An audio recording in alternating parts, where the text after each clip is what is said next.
आज सुबह 6:15 पर खेसारी लाल यादव का गाना अहिरान, इस गाने के टीजर को सूर्य म्यूजिक यूट्यूब चैनल से रिलीज कर दिया गया है दोस्तों। और इस गाने के टीजर को हमने देखा, बहुत ही बढ़िया टीजर है, शानदार टीजर है, खतरनाक बवाल टीजर बनाया गया है, नेक्स्ट लेवल का टीजर है।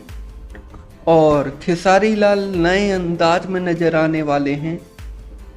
और आपको बता दें कि शूटिंग भी बहुत ही खतरनाक किया गया था, इस गाने का तहलका मचा के रख देगा दोस्तों। लिरिक्स भी बहुत अच्छा होगा क्योंकि गाने को लिखे हैं आशुतोष तिवारी। आप सभी को बता दूं, खेसारी लाल यादव का गाना अहिरान, इस गाने को कल सुबह 6 बजे रिलीज किया जाएगा। आप लोग तैयार रहिएगा।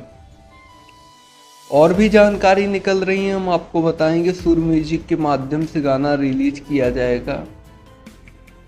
और ऐसे ही भोजपुरी इंडस्ट्री से रिलेटेड तमाम न्यूज देखने के लिए आप हमारे साथ जुड़ सकते हैं, हमारे YouTube चैनल को सब्सक्राइब करके बेल नोटिफिकेशंस को ऑल पर सेलेक्ट कर सकते हैं, जिससे भोजपुरी इंडस्ट्री की हर एक खबर जी आपको सबसे पहले मिले।